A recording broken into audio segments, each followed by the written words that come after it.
The information that we are going to be covering in this three-part series titled John Warner IV, Little Anton, and Disclosure contains subject matter that will likely challenge many of you, as it has challenged myself and my colleagues Jean-Luc and John Majorowski.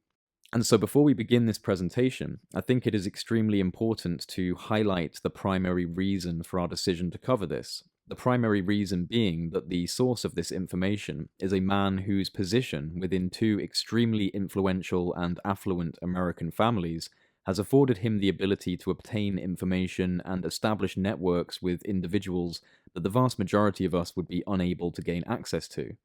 John Warner IV is a member of both the Warner and Mellon dynasty. His father is former Senator John Warner III, and he is also the third cousin to the former Deputy Assistant Secretary of Defense for Intelligence and current major proponent for transparency on the UFO-UAP issue, Christopher Mellon.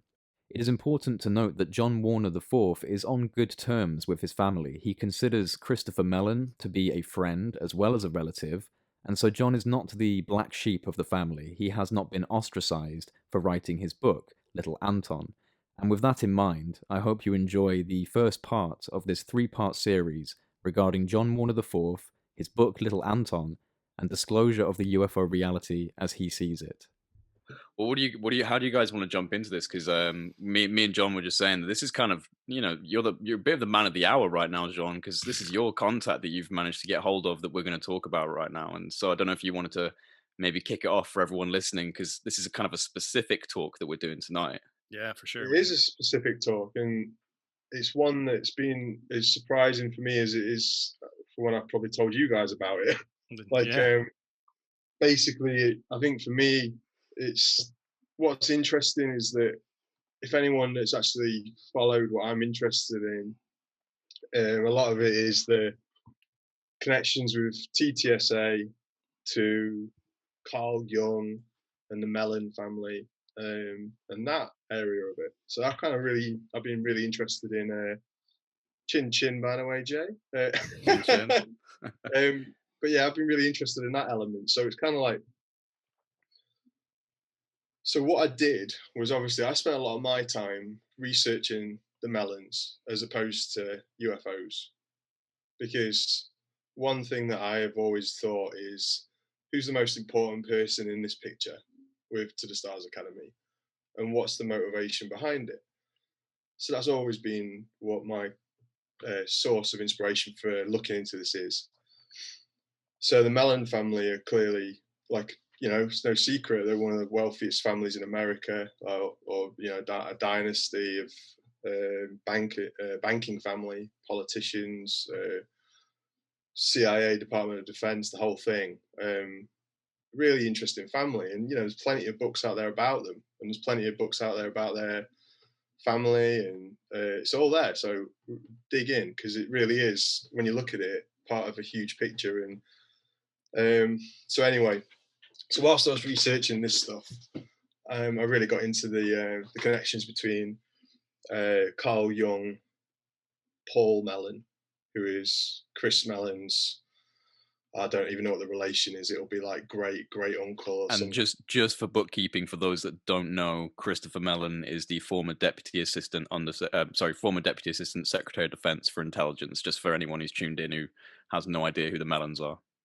That's it. So an important guy. And so anyway, so I started researching this family, and the Mellon family. There's a very important guy in the story called Paul Mellon, who during World War II, or in the lead up to World War II, he was a philanthropist, a lover of arts and cultures. He was really into racing and racehorses. Just a cultured man, met the Queen, was by all accounts a knight of the British Empire, which is very interesting stuff. Was he American? Sorry, Jean. Was he American, or was he? Yeah.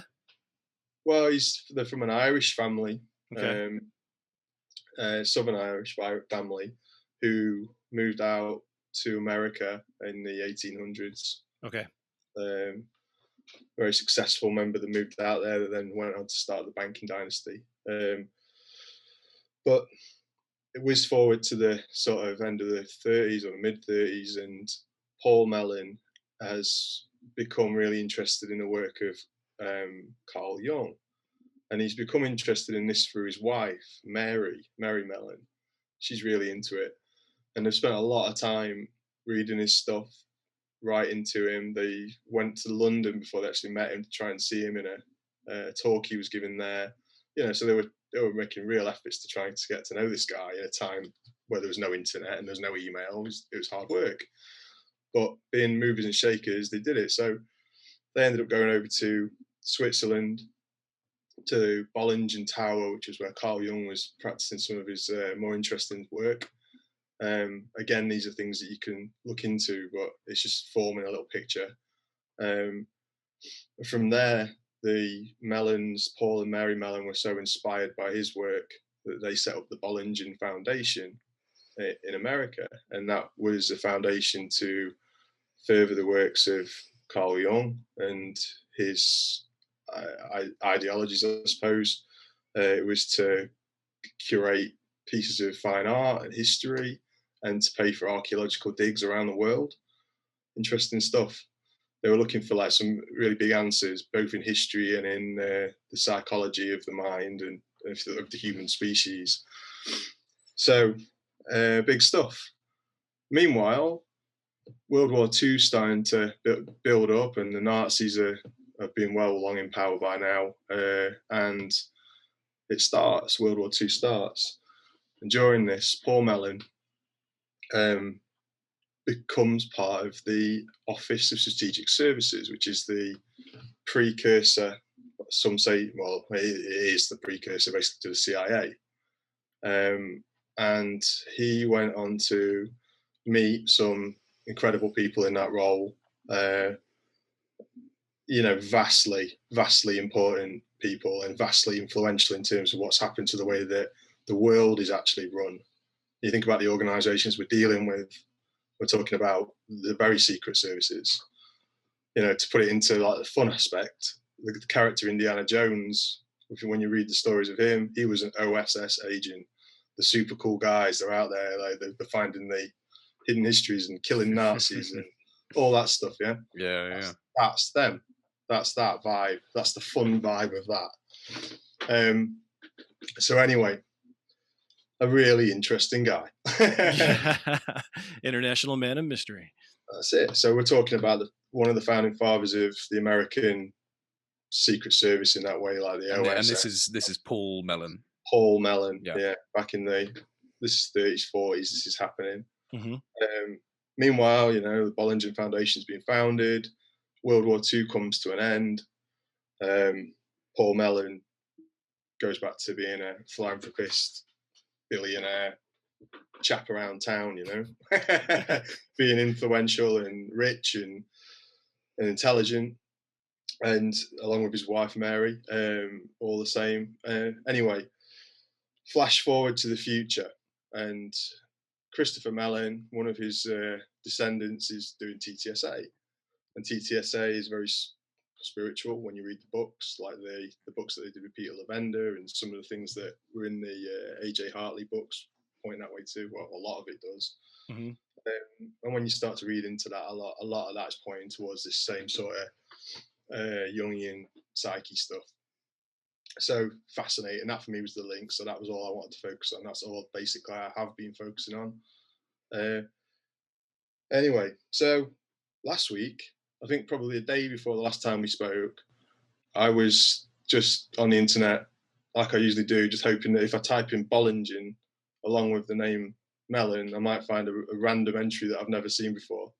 And this time I had decided to add the word vril just for fun and so see what I get. Oh.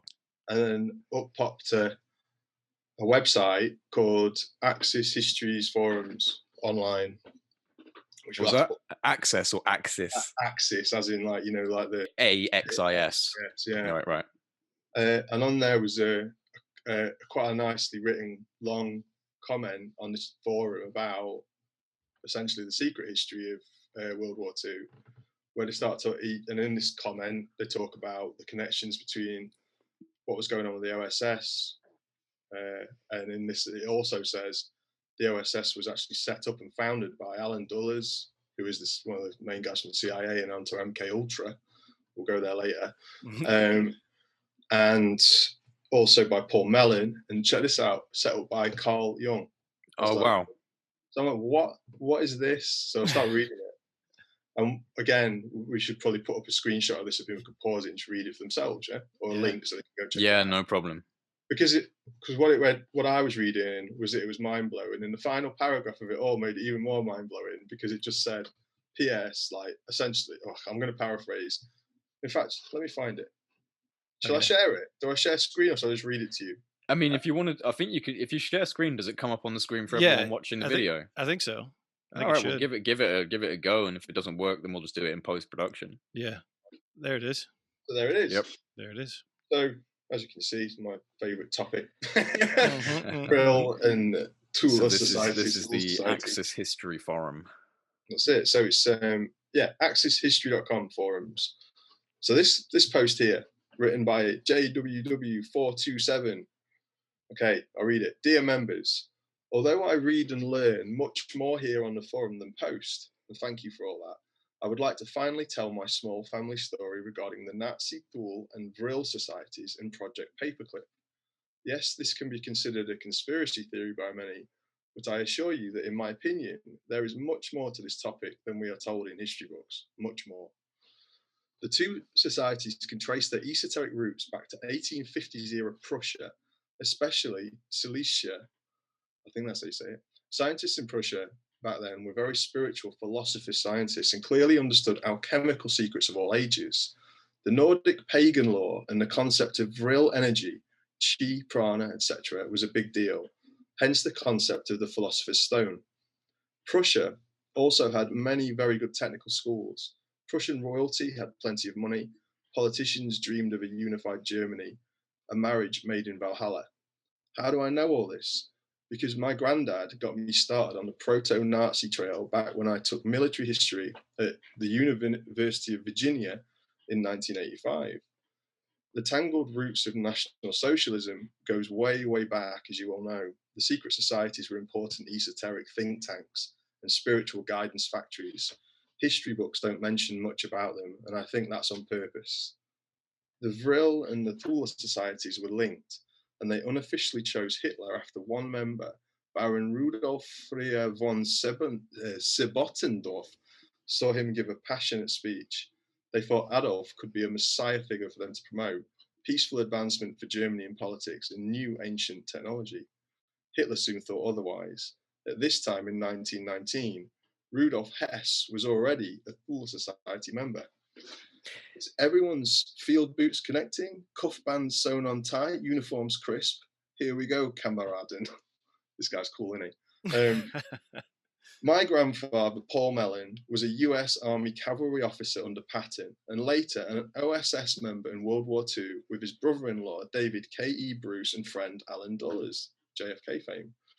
Dulles was station chief in Switzerland. Bruce was London's. The OSS wanted smart, conservative, and very well-educated personnel who were well-travelled, especially in Europe, especially in Germany, multilingual. Wild Bill Donovan was a family friend.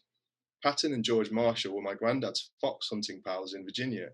This was a highfalutin OSS group that included Carl Jung, Julia Child, and Mo Berg, the Red Sox player.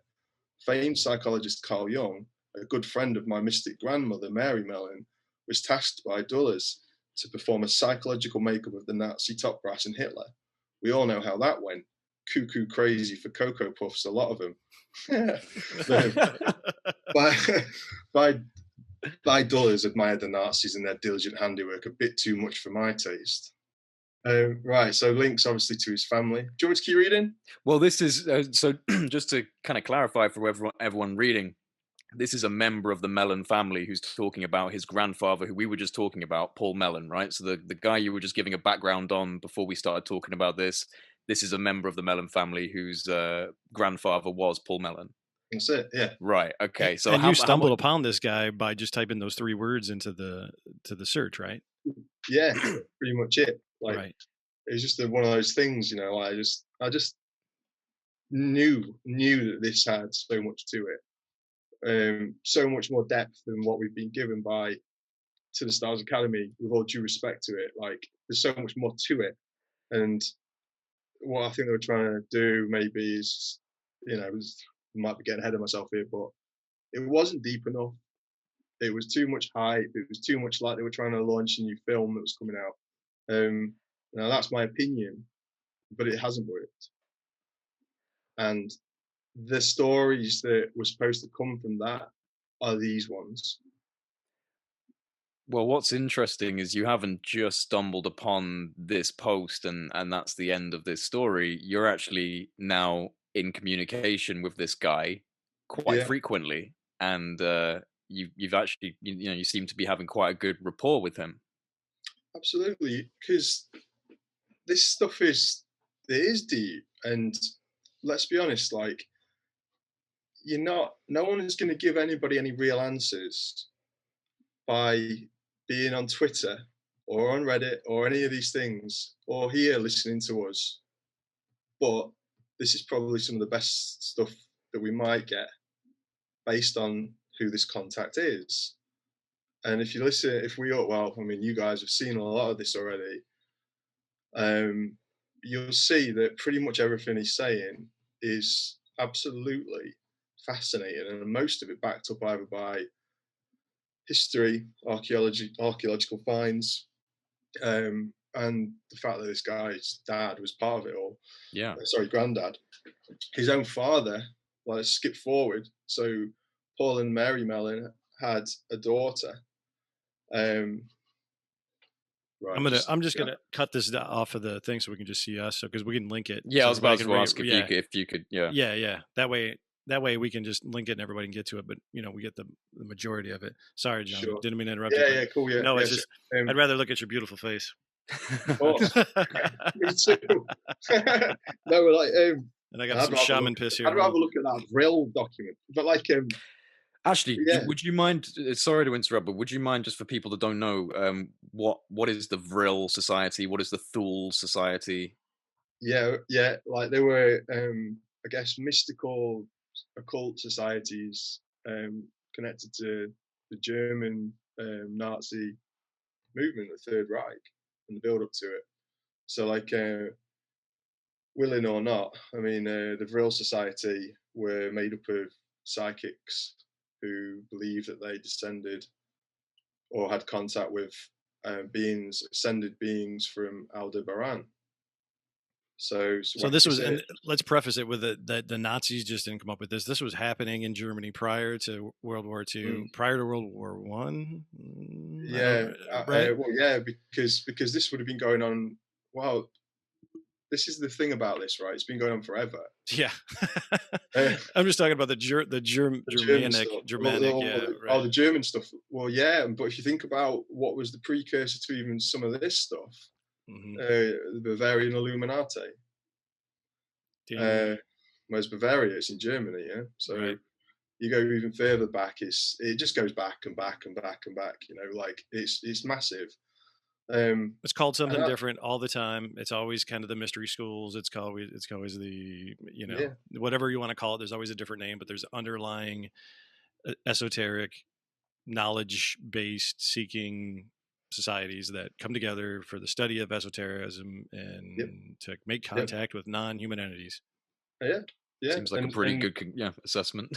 That's it. Sorry, I just tried to sum it up a little bit there. No, that was good. It was succinct. Well, that's what the Vril Society were trying to do, and like they were trying to basically advance the human race by utilizing psychic abilities to communicate with beings from Aldebaran or wherever, ascended beings from wherever in the cosmos. And they had success. Let's not. In their minds, I'm not going to say. I can't point to something, but they had in their minds thought they had success, right? Absolutely. And the fact is that they were, a lot of reports will say that they were heavily sort of connected, whether they liked it or not, to OTO, the Ordo Templis Orientis, which was went on to be Crowley's thing.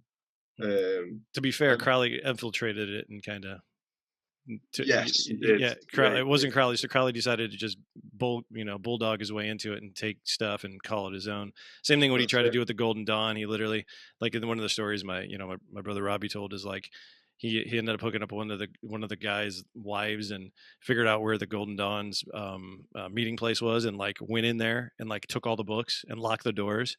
And like they were trying to beat on the doors to try to break it in, and finally he like smuggled out a bunch of documentation and was like, "See ya." And by the time the cop showed up, he was like gone, and like so he was that kind of asshole. So he got in the OTO and Golden Dawn and stuff like that. Sorry, I just wanted to put that out there. That Oh yeah. Let's not sully the names of some of these good societies with Crowley. Right, totally. That's where I was getting at. Yeah, they were. Yeah, great. No, absolutely, John. I'm cool with that, man. Like, and there is a distinction between this stuff and, if you believe in this stuff and you believe it to the level that Crowley believed in it, you're talking about magic, and that magic can be black or white, I guess. Anyway, let's go back to the story. Yes. Right. So anyway, this forum piece has been written by a guy called John Warner IV.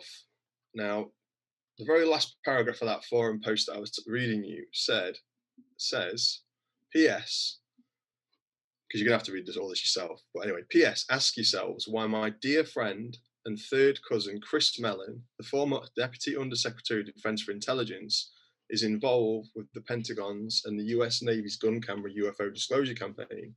Why is it linked with President Trump's newly formed US Space Force? C, to the Stars Academy of Arts and Sciences, have fun. And then he leaves it. So there's a couple of comments, but he wrote that on 23rd of July 2019. So what's that? 18 months ago, whatever. And on a Axis History forum. So not UFOs, not any conspiracy stuff. He just stuck it on there. And you know what? Looking at this thing now, he's had one reply. Is that you? No, it's not me. It's just somebody just being like, what a great story. Fantastic. It just says, the one comment says, thanks for your input and thoughts. Certainly makes for interesting reading. What an interesting family. We'll be buying your book. Blah, blah, blah. Do you know, it's just like, have you read what's in there? So how did this lead to you getting actually in contact with this guy? Well, because then obviously I was like, right, let's investigate everything I can about what I'm reading here. And there's a link on the website to his own website called littleanton.com, where he's written a book called Little Anton, and it's about Porsche during the World War II and motor racing in Germany. The car manufacturer, the Porsche. Yeah, Porsche race cars, right. Sports cars, and like because John Warner IV is an ex-race car driver. He got into racing. Which is what you do when you're a billionaire, right? You just... Absolutely. So I had a go-kart. I don't know. That doesn't count for me. Well, if you look online at the stuff he's doing, like the blurb he does for his book, the sort of talking to camera stuff he's doing is from the wheel of his vintage Porsches as he flies down the road. Yeah, that's rad. Yeah, dude. But like, it goes right back to the international man of mystery that we talked about, right? Like it's in the family. Yeah. It goes right back to the. But he's at the same time like incredibly normal and open. And his dad was John Warner III, who was married. His mother was Catherine Mellon. So she was the link to Paul Mellon. So through the maternal side, and on his dad's family were just a history of like senators and politicians. Like his dad was a senator in the 70s. He was also the secretary for the Navy. So we're talking serious stuff. Yeah, right. Not small fries here. These are big players. There's a Navy submarine named after his father, right? Like that's right. There's a submarine that's named after his father, right? And that submarine comes into the story quite heavily, like in terms of being, a little bit more sort of meat on this barbecue. In Little Anton, I wrote that a zero-point energy generator on board a submarine would make perfect sense because you have all the electricity you need. You don't need the diesel engines at all, theoretically. And that the electromagnetic bubble that would surround the sub would have some anti-drag capability. This was around the time when the USS John Warner was launched. It's a Virginia-class attack submarine. I went down there for the christening, and I talked to the captain. And we're sitting there next to the hull. I've got my hand on the hull. And I said, Captain, I'm going to guess that this sub does not use traditional nuclear propulsion. I'll bet you it can go 90 knots. And he just smiled and nodded, and he said, it's very nice to meet you, Mr. Warner. You're a very interesting person. And he and I shook hands, and he walked away. That's validation for me that some type of zero-point energy device has been used on big naval ships and submarines. But it's crazy. So anyway, I started getting into Little Anton and reading this history of Porsche. Meanwhile, I've put a little thing on Twitter just going, oh, this is amazing. Look what I found on this Axis forum thing. And I posted it out there. And then, I don't know, an hour later, maybe 2 hours later, I look back on it and a couple of people are interested. But I've got a reply from somebody called Little Anton. Here we go. I found the promotional page and I thought I would just be the publishers or whatever. So I tagged it and I got a reply back just going, DM me, let's talk. So DM'd him and then we just moved over to email. And we've been talking ever since. And it's just been fascinating, quite honestly, absolutely fascinating. Just want to say again, right, just to lay this out, he is a Mellon. His grandfather was Paul Mellon. His grandmother was Mary Mellon. You got to look it up. They're just vastly influential. On his father's side, it's the Warners. His dad, second wife, was Elizabeth Taylor. Wow. Maybe third wife, yeah. Serious stuff, players, man, in the celebrity stakes too and all that. And John Warner the Fourth, the author of Little Anton that I'm in touch with, he became a race car driver at NASCAR, and he got injured quite some time ago now, and he damaged his back. And when he was in recovery for that, he started to get into researching his family history and really researching it and really getting into it. And he said that him and his dad have filed literally 10,000. Well, I don't know. He's written it. I'll include that information for you guys to put up. Freedom of information requests and stuff. Stephen Greer, incidentally, called out his dad, John Warner III, as being a part of magic. Wow. MJ. Wow. Okay. Yeah. That got his attention, right? It was. Yeah. Now that guy's, and that's the thing, because he's like, well, I'm just a regular dude enjoying my life. Yeah?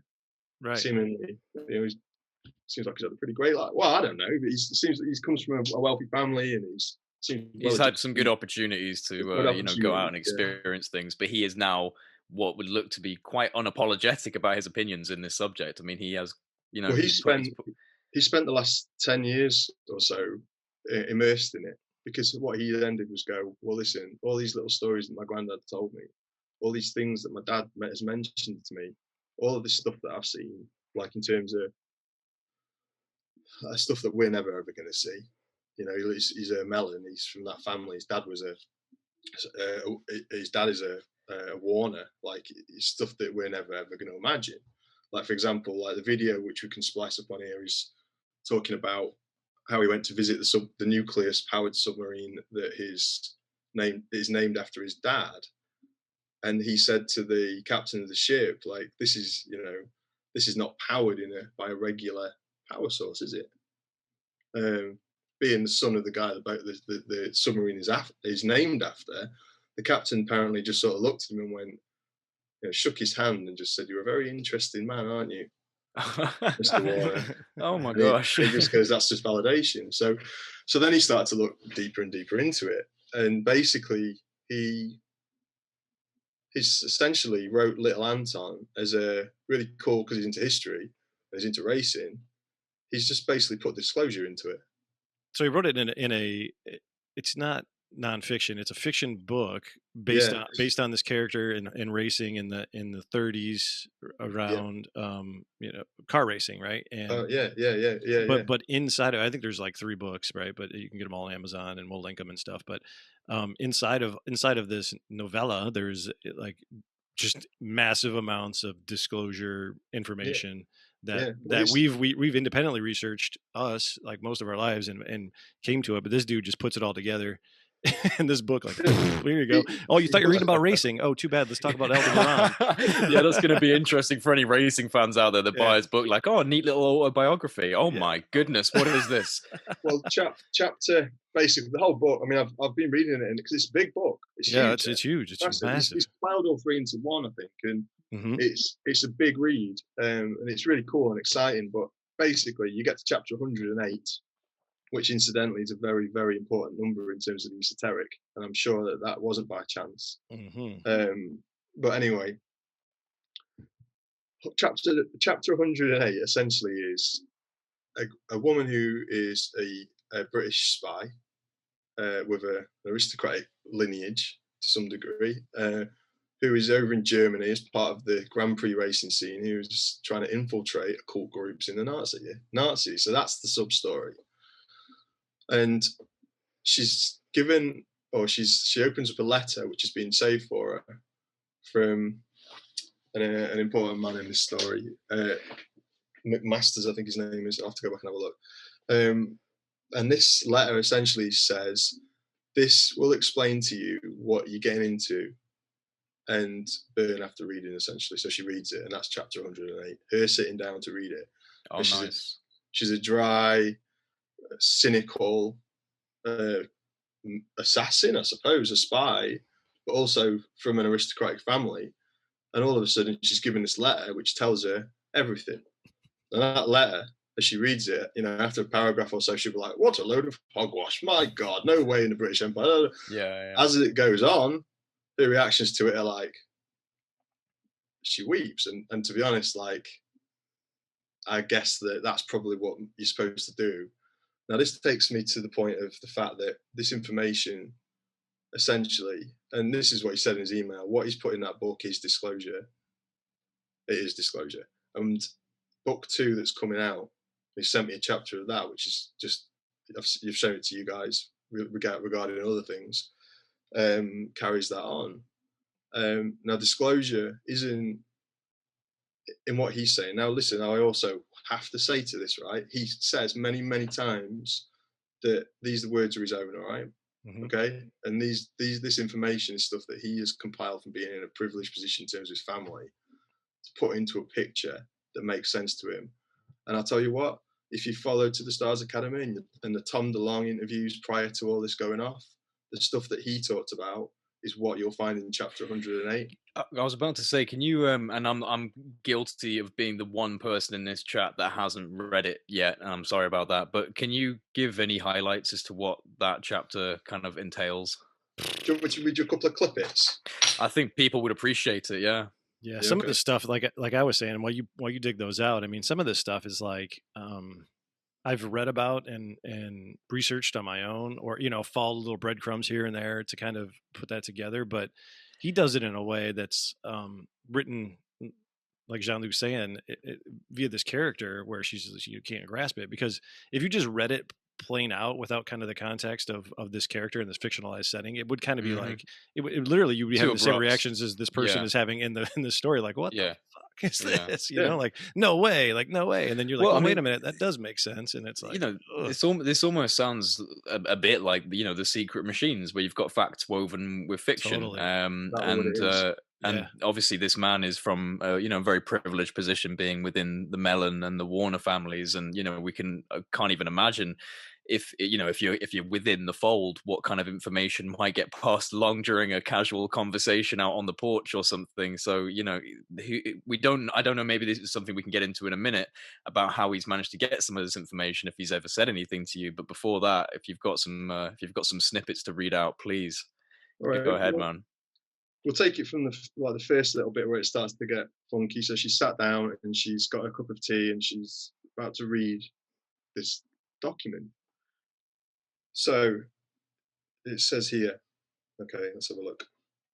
Upon waking, bored, she cracked open a book her father had read when he was recovering in Cairo during the war, Lord Bulwer Lytton's famous novel, The Coming Race, which described a man's adventure at the Earth's core among tall, godlike, peaceful, and noble Aryan people who worshipped a black sun in a higher dimension. They were all vegetarians and controlled a cosmic power called Vril. Her inflamed lower spine sent out a shock or two. Ow. That's the character. Vril. You weren't just adding that for emphasis, no? That's it. My voice acting is just phenomenal. Ow. Vril was an old Tibetan word with an accompanying lightning bolt style glyph that roughly symbolized the energy source from the inner black sun, which was directly linked to the actual divine feminine creational energy of the cosmos, the same female energy that was secretly worshipped by the Freemasons and other mystics. The Aryans believed that the universe was, and still is, mental, and that all is the mind.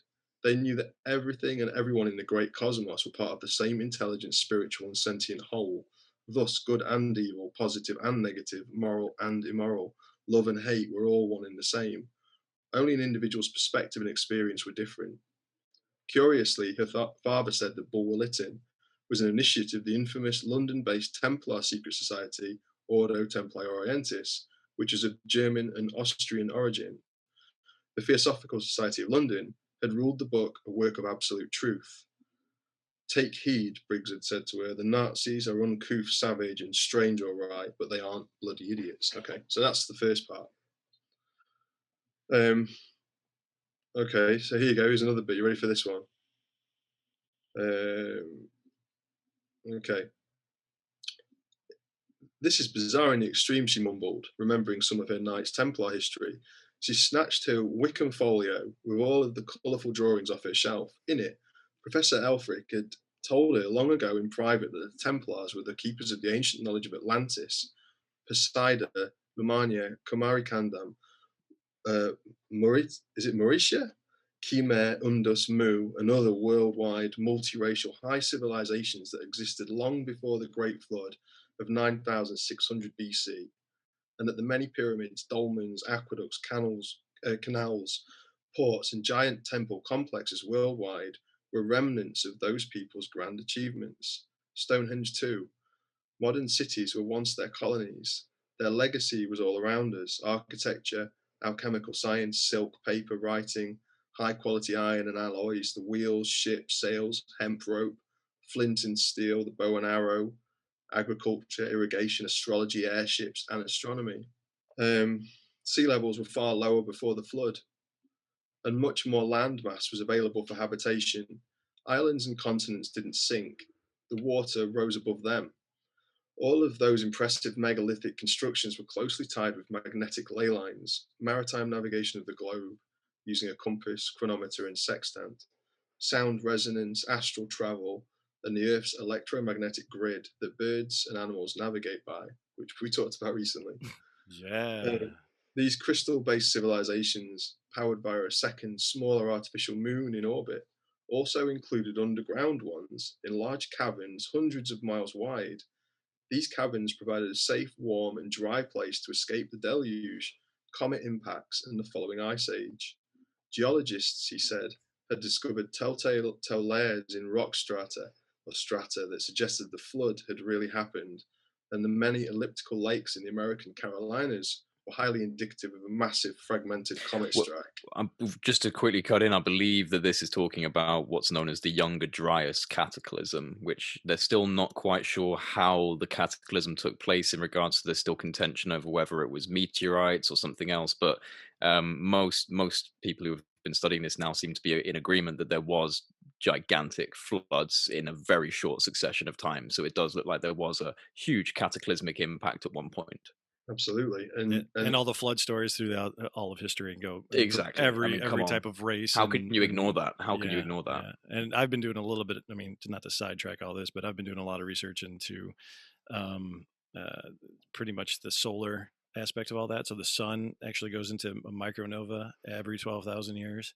Because the universe is basically plasma. We live in a plasma universe, and there's a cycle to all of this, believe it or not. It's every 12,000 years that this actually happens, and it starts a mini ice age. It does a flood, mini ice age. It has to do with the poles. I'll put a link. There's a whole, there's a guy who's amazing who's got a channel, and it's called Suspicious Observers. And are we far off of hitting the 12,000 year mark, or are we still safe? We're close. We're close. Yeah. Oh dear. Oh dear. Yeah, we're close.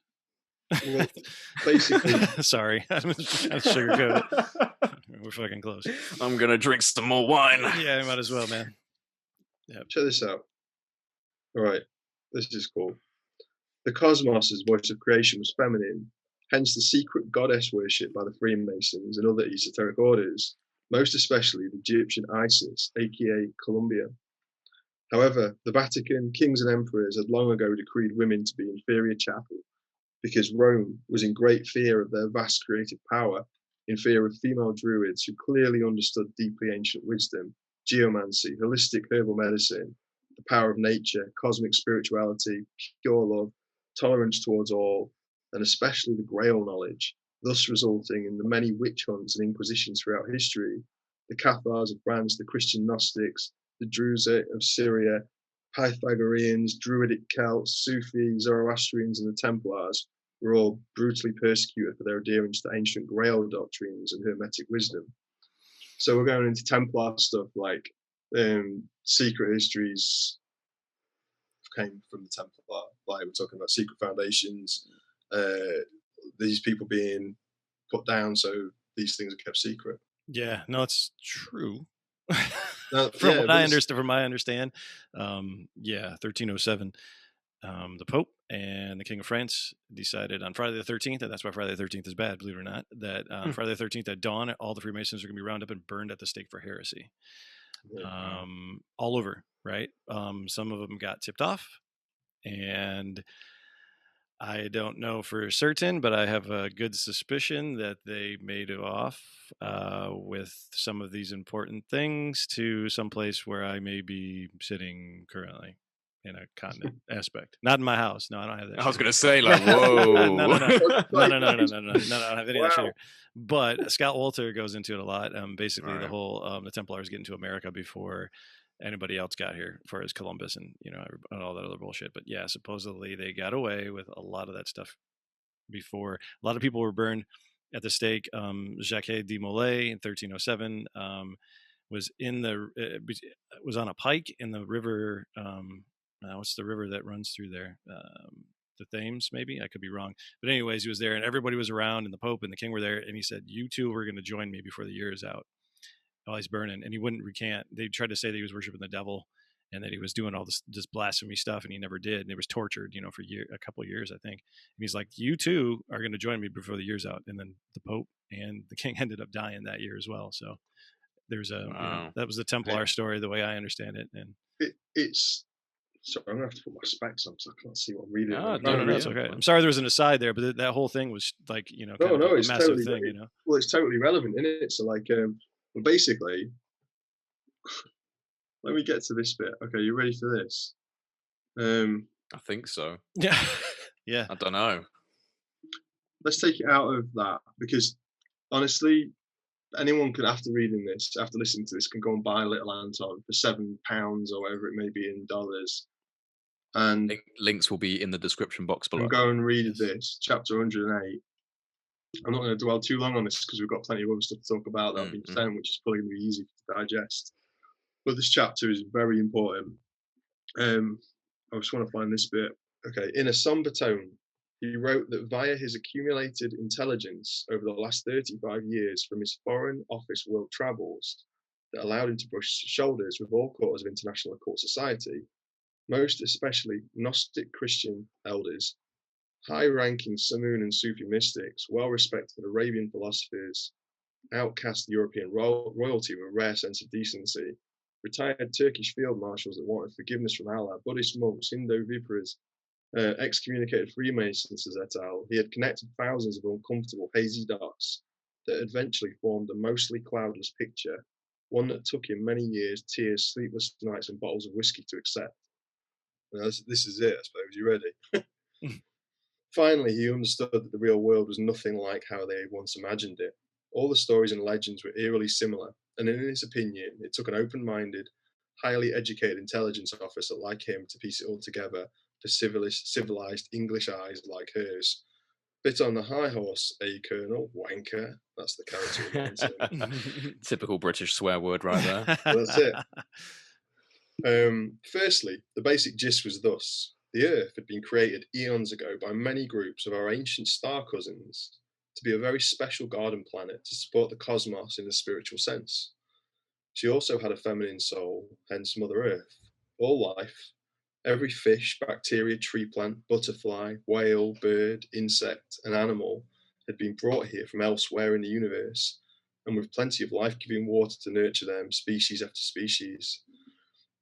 Everything and everyone in the cosmos that was given the spark of life was an eternal soul, from the atom to the star, and nothing could ever change that.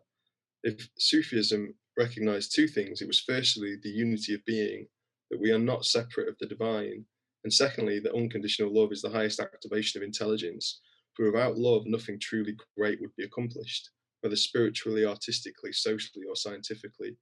Death was an illusion, a lie, a fear-based, religion-based control system proffered by dark, low-vibrational, interdimensional entities for their own selfish means.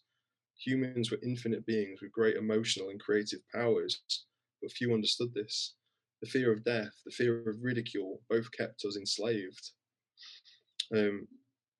Right. Just drops it right on there. Just all of it. Okay.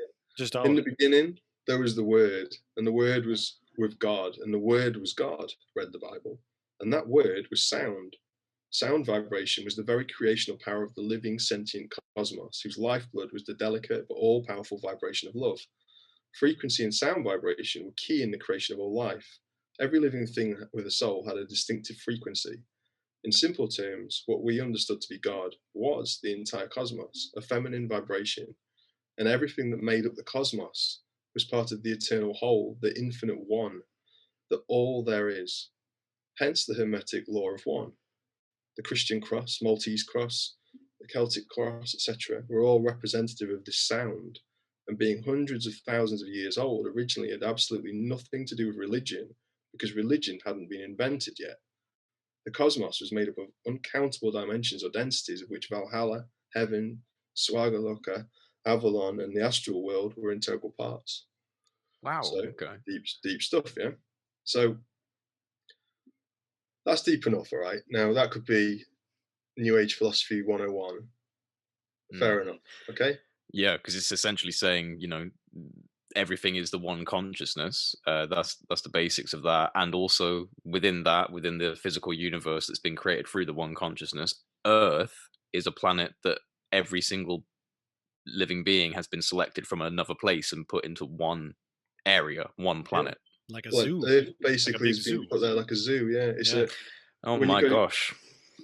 a zoo. Yeah, like I always knew that spiders were someplace else someplace else than motherfuckers. Yeah, and octopus. Yeah. So, check this out. Again, people are gonna have to read it because it's quite a big chapter, but it's worth reading. It's just unbelievably and just awesome. Whether it's true or not, like it's just so. I'm going to be reading it in full after this. No, it's great. It's great. I want to get to this bit though because this is interesting. In this book, he has a character by the name of Mellon. Okay, and he says that this character is not actually a real Mellon, but it's based on a mixture of people involved in his family. And in this, he essentially has a part of it where, let's have a quick look. The character in this book, Redway Mellon, he says in the intro to the book he is based on Paul Mellon, okay, his grandfather. So here we go. McMaster, who's the character that's written this story, says, McMaster was informed in no uncertain terms by the Sufis that all in all there were 22 distinctive root races on Earth. Root races? Yeah. So there's 22 races on Earth that every other race has been derived from? Yeah. Well, that's what started 22 root races of humanoid being, I guess. With every one of them having been artificially designed from scratch, a common practice in our universe. As for hard evidence of ancient high civilizations, the US Navy had secretly explored the Bahamas, Cuba, and the Azores with a diving bell. They found 400-foot-deep ruins so huge, advanced, and encrusted they could only be from the pre-flood era. Many incredible artifacts, crystals, and precious metals, objets d'art, had been dredged up using nets, This was top secret intelligence from Redway Mellon. Surely you're joking. Tulips, Noah's Ark, insufferable Sufis, Navy dumbbells, these dates just can't be right. And yet this does make some strange sense. Gads and Zooks, what if all the academic history books are nonsense? Oh no, surely not. Somehow, fascist Babylonia and Sumeria were spared for the most part from the deluge, and many mystics believed the Anunnaki and their allies had won the cosmic war or had at least survived it. Their strict royal caste system society continued status quo until around 7000 BC, when many people up sticks to go to Egypt, Turkey, Europe, Siberia, and Asia, possibly as a result of regional overpopulation, resource depletion, and outright revolt. These rebellious bloodlines conquered as they went. The human race had grown up a bit by embracing the dangerous concepts of freedom and self-determination, and the once all-powerful bloodlustful Anunnaki kings had become diluted by their own bloodline manipulation, incest, human interbreeding, and family infighting, which resulted in countless wars. These royal family squabbles continued through the millennia to the present day, accumulating hundreds of millions of casualties. But behind it all, distantly watching from the heavens, quiet, patient, hungry for blood, the purebred Anunnaki emperor and his overlords still ruled their various domains and solar systems with a hidden golden hand. That's bloody scary. Yeah. When a conquered, McMaster underlined, when a conquered people are set to fight amongst themselves, they are far less likely to rise up against their true masters. Above it all, and that's a dirty trick, all right. Religious texts were full of such wars and Exodus stories, and even the rebellious Moses himself may have old Anunnaki royal bloodlines mixed in with his Atlantean Egyptian ones. The many important historical prophets the same. So Jew boy Moses was a mixed breed, typical. And that's the character saying that. She's obviously in 1940s Germany, so right, yeah. Context, people. Yeah. But the Anunnaki and their pirate scum and mercenary minions from out yonder were not unopposed.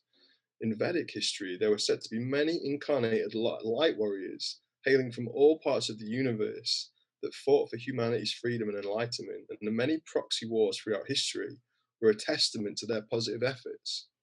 The American Revolution and the American Civil War were two such examples. If large-scale war broke out in Europe or the Far East, it would be yet another spiritual conflict between the universal forces of light and darkness, sadly a common theme in all religions. Most secret societies, the Colonel reckoned, including the OTO, Freemasons, Vril, Thule, the Golden Square, and the Anunnaki, were partially subservient to select portions of the committee in one form or another through very old, obscured, and complicated political routes. Now, this is her talking again, and she says, as it should be, I suppose. Wait, hang on. You mean I have dusky Babylonian bloodlines? Ugh, this can't be right. No possible way, not on my life. The king wouldn't lie to us. Uncle Winnie would have told me, wouldn't he? B, the character, suddenly remembered that Mr. Churchill had once told her in tipsy confidence he was a member of the Resurrected Hellfire Club, the notorious one that secretly worshipped ancient pagan goddesses by having wild orgies and sumptuous buffets in their honor. He had inherited Benjamin Franklin's own chair, the one with the smiling Liberty Cap psychedelic mushroom on it. No way. Is any of this traceable to public knowledge, or is this still just kind of like within the context of this book? Well, all of this is probably traceable, but what we go on to find out is that I don't think it's a secret. Churchill was Rosicrucian of something like the 3000th degree or something. I'll Are you serious? You see, this is me because I'm a total newbie to this. You guys are the ones that have read up, so I did not know about that. Have known, I mean, I guess why not? But it makes sense. But we'll get there. So what we're talking about here is the idea that there's bloodlines and these things have been coming through time, and these made reference in this that they still are based in 1940s. So I just want to find this bit. Oh, by the way, here's a cool bit. Shakespeare's plays, penned by Sir Francis Bacon and his loyal Knights of the Helmet, hinted at all this hidden history and control of the masses very, very carefully, using drama, satire, and humour to throw the royal dogs off the scent. Bacon and his mentor, the Rosicrucian mathematician John Dee, an Enochian magician and genius adept, both wanted America to be the new Atlantis. So that was the idea. Like, basically, we've talked about this, John and Jay. And I know this is coming to other conversations that we've had. The idea that Sir Francis Bacon was a Rosicrucian, working with John Dee. The idea that they had secret knowledge, links to and that they were like embedding these messages within the playwrights of Shakespeare. Yeah, I mean Shakespeare and this whole other story, but John Dee was a spy for the Queen and all kinds of other things. Absolutely, he originally, his original sign off is what 007's thing's based on. No way. Yeah. That's awesome. Yeah, big time. So I want to find this because this is just nuts. Because you've got to bear in mind that what he's talking about is with these families that are descended from what he says are these Anunnaki. Like Anunnaki. You're talking about like basically modern day bloodlines that have descended from this Sumerian origin story of the Anunnaki. That's it. Yeah. And in this story, what he talks about is his own family. So what he goes into, now I'm just going to get up another document here. And this is John, you're saying, like outside John. Of the context of the book now, John talking about his own family. So what we've talked about there is that what he's basically saying is that there's ancient races of humans, I guess, humanoids, and they Jesus, man, it's full on, isn't it? Like it is full on. It is full on. Like so they interbred with the Anunnaki. The Anunnaki's bloodline got diluted because of infighting and incest and whatever else, and people fighting wars for each other, proxy wars, because they're all just a bunch of assholes. The Anunnaki are they're a slaving race. Yeah, they like to turn up and to make slaves. The whole idea is that they came to make us into gold miners, basically, right? That's the basic idea. For those that don't know, I don't know this, historically to the point of accuracy, but the Sumerian origin story, ancient Sumer, one of the most ancient civilizations, their origin story involves these, gods called the Anunnaki that ascended from the heavens. And I believe there's even some writing that says that in Sumerian cuneiform that they've managed to translate, that says that these beings gave us the ability to speak and think. And, from there, we were essentially put into gold mining for these beings, and that they were obsessed with gold. Yep, that's it.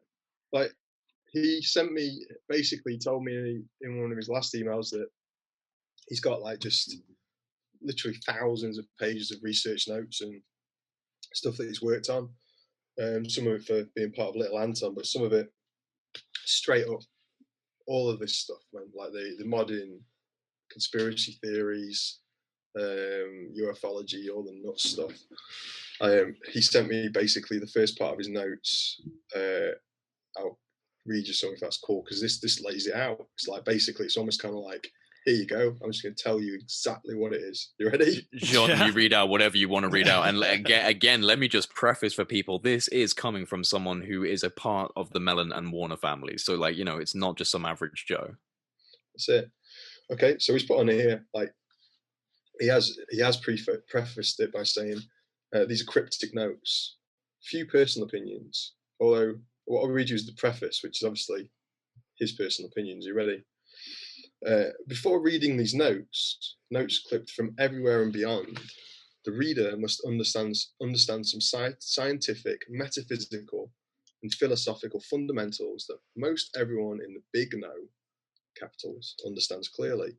The deep state, secret societies, select military, financial, religious, intelligence, and government officials, for example, Presidents Trump and Putin, the US Navy Secret Space Program, or SSP, and read-in scientific personnel in unacknowledged special access programs all know it. Wait, Trump was briefed on this? Apparently, they get it. So should you, pal. They call it the subject to keep it hush-hush. It didn't work. So regarding the subject, that's what they call it, the subject. The subject. Wow, okay. Firstly, you ready? So regarding the subject, this is it. Firstly, no one dies, dummy. This is the big secret. We. No You can relax now. You can chill. Yeah, have some more wine. No human being has ever really died. Everyone in the cosmos reincarnates as an aura, soul, or spirit. That's who we really are. Infinite spirit beings. Our physical bodies are nothing more than rusty old taxi cabs for lugging the soul around. I bloody knew it. Mm-hmm. I did too. We learn, then move on to brand new lives, and that's where Mozart-like genius really comes from. He wrote a concerto at 5, get over it.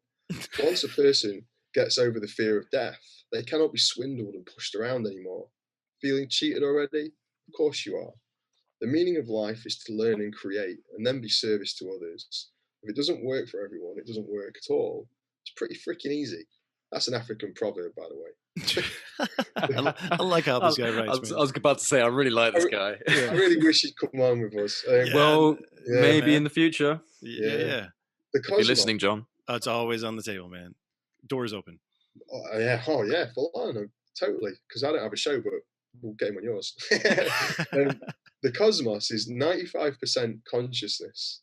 The rest is plasma, matter, gravity, space-time, electricity, etc. This universal consciousness is also referred as the Akashic record. No silly dark matter, cosmic dust, or green cheese apply here, bucko. The cosmos contains star nations and star beings, not aliens. Extraterrestrial star beings called ETs. No one is an alien, you ignorant dipsquats. It's derogatory. We're all equal citizens of the cosmos. An estimated 97% are benevolent, loving, and service to others. Some are indifferent, but that's okay.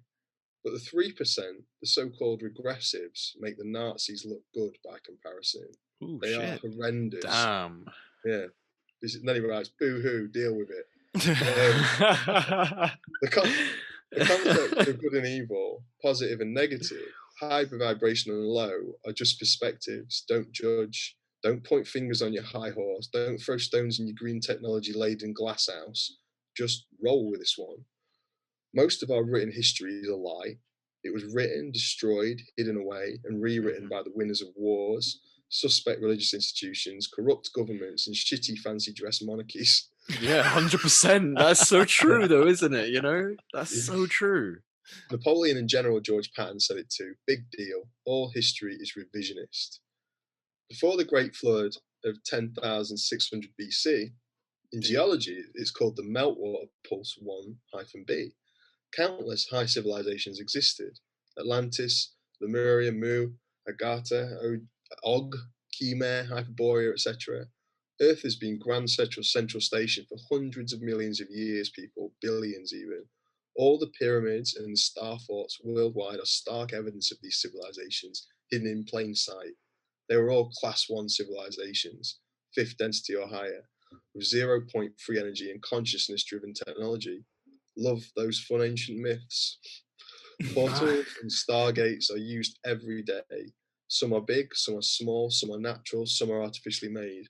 Our sun is a hell of a big one. Shush, that's classified. Jesus Christ. Oh my god. Oh my god, that's okay. Imploding an atomic bomb and presto, Portal City, boys and girls, just like on TV. Extremely valuable and useful portals are all over the Middle East, which is why there are so many conflicts. Antarctica is purported to have a major one that goes far out in our galaxy.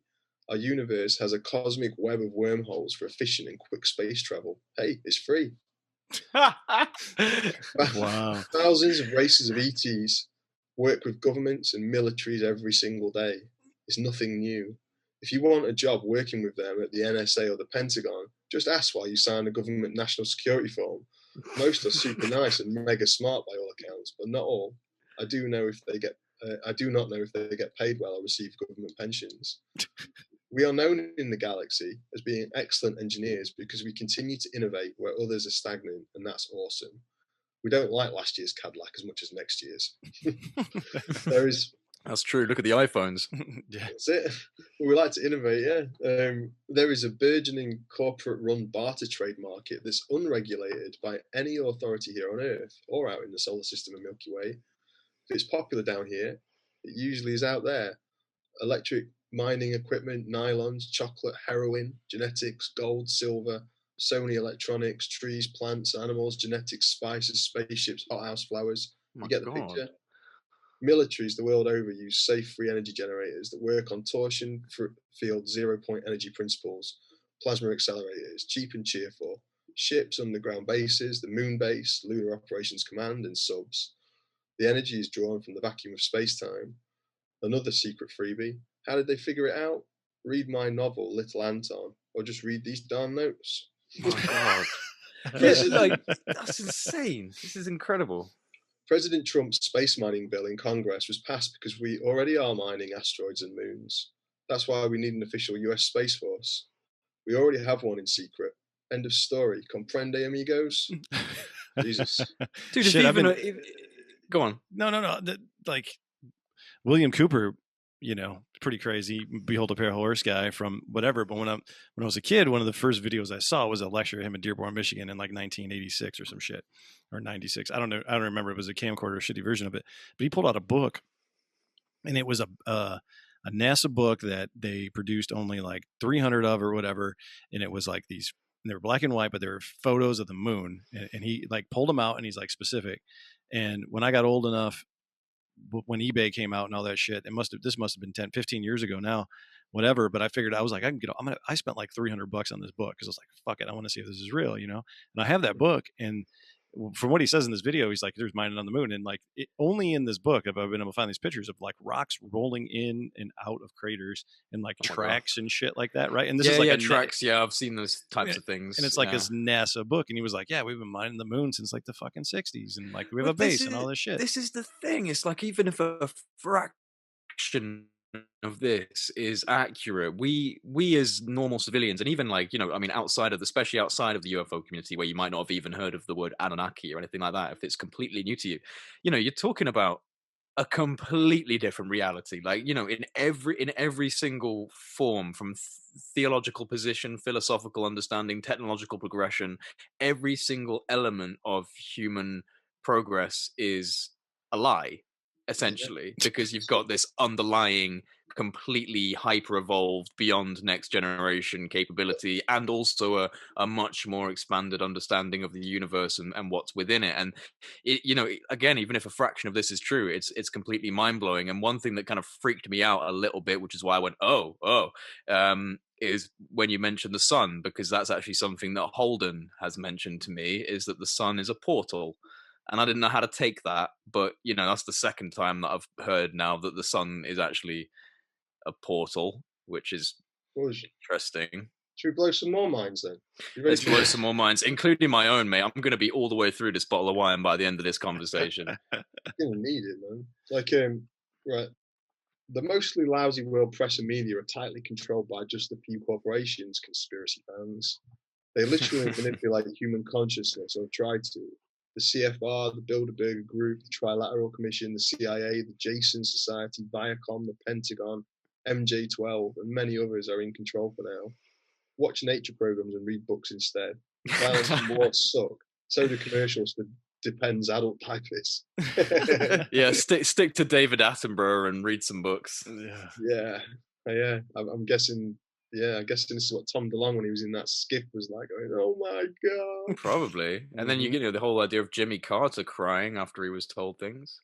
Yeah, well, absolutely. I mean, I'll be honest with you, like, we're joking about it because we've been talking about it for a week.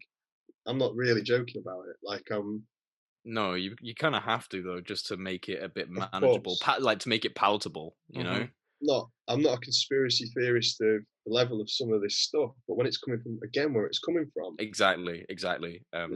Because of the stuff like this, before this guy, I mean, I was down the path on a lot of this shit by myself. Yeah. So it's just connecting dots to things that you've already heard, except that the person that's connecting these dots is in an extremely well-informed position within two key families.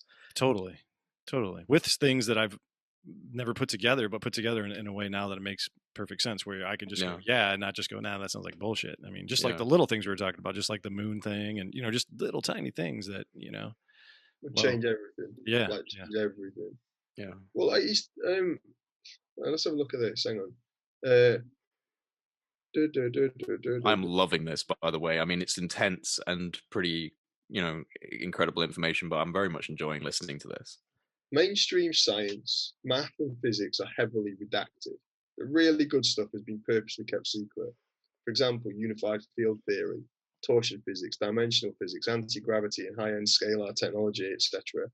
Schools and universities teach mostly nonsense to keep people ignorant, and have been doing so since the Renaissance. Thanks, Vatican and Smithsonian and Royal Society and Harvard. Oops, stones thrown. Wow. Royal Society. That's right. What dipshits? Brainwashing 101. My advice is to toss that diploma or PhD in the trash. Oh, you can handle it. I love the way this guy talks. He's just so upfront and in your face. He don't give a shit. Does not give a shit. I love it. It's so brave, man. Like, yeah, for real.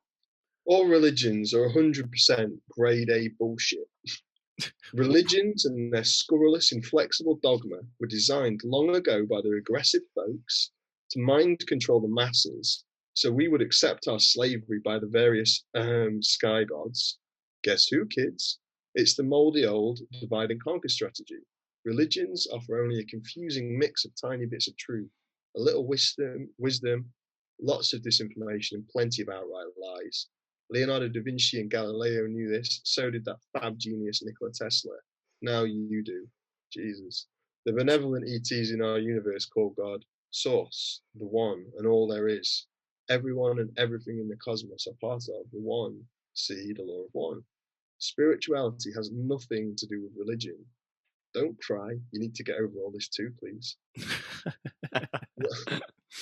Linear time does not exist. Nope. Time is circular and never-ending. Duh, I figured this crap out in grade school, doodling pictures of the USS Enterprise. The past, present, and future all exist at once, and they're constantly changing. We see changes over time, that's all. Ditch that Timex or Rolex, they're worthless. Time is a flexible force and is used every day for space navigation. Star Trek fans, just plug it into your spaceship GPS and you're off. Yes, yes, my wife calls me Captain Kirk. What? The cosmos has 12 known dimensions or densities. In between them are infinite layers. We live in the rock-solid, super-dense third, and now the nifty lower fourth dimension by some accounts. The service to self lowlifes of the universe, aka the bad guys, exist in third to lower fourth only, and will not rise any higher. Most nice and happy higher vibrational star beings are higher fourth or fifth density, or much higher. The higher up the chain you go, the less physicality you have or even need. Simple dimple. Yeah, well, to be honest, like in all honesty, like it is a bit simple dimple. it makes at least in my mind, it makes sense as you're going higher up in these dimensions that you actually need less of a corporeal physical form because you're becoming more of a just like you are going back. It almost makes me think of what I've believed personally about this whole thing of life, which is life is just like a long progressive journey of going home being what we are originally, which is like kind of everything. And this is just my personal belief, but like, yeah, so as you're going up in dimensions, surely like you shed your physical form, you become more and more of what we actually are, which is everything. Well, yeah. I mean, well, when he talks about the next bit, says where are we? Okay, gravity is from the sun's radiation. Gravity is also the engine of time. Many different types of gravity hold matter together in our reality. Matter is constructed from light. Light. Yes, even peanut butter and bananas. Ask yourself, what are protons? Duh. Now, protons, like, because I'm not a science type person, but in my Templar work and stuff, like when you look at the highly magnified image of a proton, it's the Templar cross. Mm-hmm. No way. Yeah, which he covers in this as well. That's quite amazing, actually. Yeah, it is. And it appears on like ancient Sumerian tablets, like on Enki's chest and all this stuff. Yeah. So is he saying that the fundamental property is light?